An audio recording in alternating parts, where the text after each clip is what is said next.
Hey guys, this is Courtney from Willows Bloom, where we intentionally design our life and business with the cosmos. Today I'm going to be talking about the Leo full moon, which is happening today. And it's a little bit late, but I just wanted to get this out to you. I've been out of town a week, enjoying time with my family and other loved ones.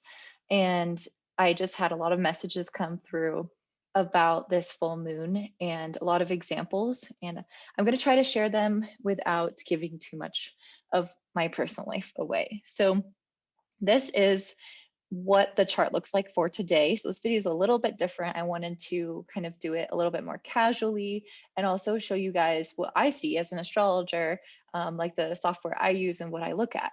So a full moon is basically when the sun is just opposite the moon. So the full moon is going to be in Leo. And it is going to be right here aligned with Jupiter as well. So Jupiter is conjunct the sun, which is going to give this ultimately a positive influence. It's also making a square to Mars and Uranus over here, which is creating a lot of changeability and a desire to move forward and to do things differently in order to kind of like liberate yourself. And then we have something that's happening not really in aspect with the moon itself, but kind of, separately, but is equally important is Venus conjunct Pluto. This is actually giving a huge tinge or a huge influence to how this moon will be felt. And so I'm just going to kind of explain from actually starting from Venus and Pluto, because that to me has been the most prominent part of what this moon is about. So, Venus conjunct Pluto at this moment is really asking us to examine our relationship with somebody in our life. It could even be a relationship with ourselves and our values, or a relationship to finances and money. But I do think that this is going to come through for most of us as some relationship in our life that is undergoing a transformation. And a full moon is always a culmination period, which means that this is not something new. You're not going to suddenly have a change in a relationship with someone you love. It is going to be something that's been building and building for like the last 6 months.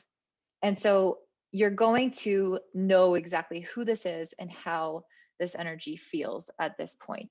And the thing with full moons and this energy is that it's not going to always happen on the day. And I noticed this when, for example, Mars and Uranus were conjoined in the sky. That was the inauguration day, and I really was saying, this is an explosive energy. Like this is when people are going to rebel and revolt, but it actually happened a few days before that. And so that's the thing with this energy is that you can't predict the exact day because it is fluid and these things kind of build over time.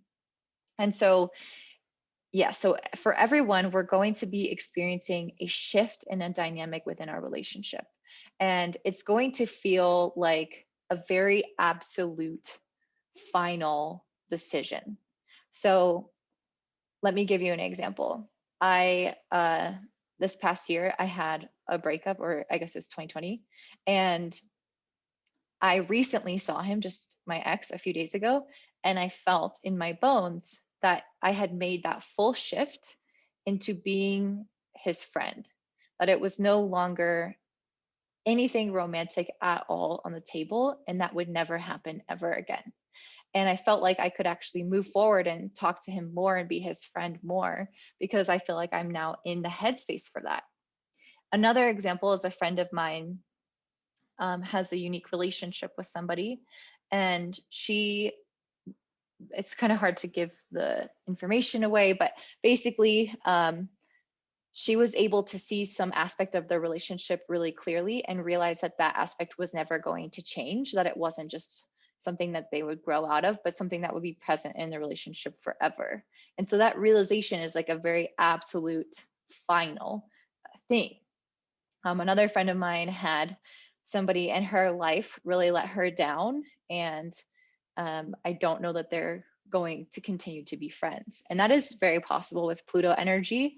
It can destroy things, but I really see this as more of a truth serum. And so the relationships that are absolutely working are not going to be changed.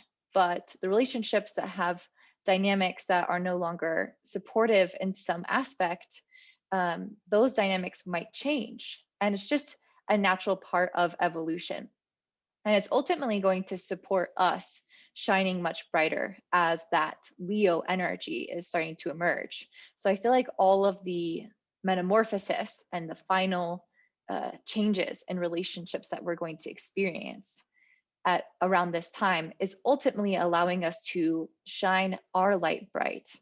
And whenever I think about Leo energy, I think very much about celebrities. Like when you see a celebrity, they oftentimes will have strong Leo in their chart because there is a desire for self expression and to be seen, to be recognized, to be living fully in your essence, and to be okay with others witnessing that.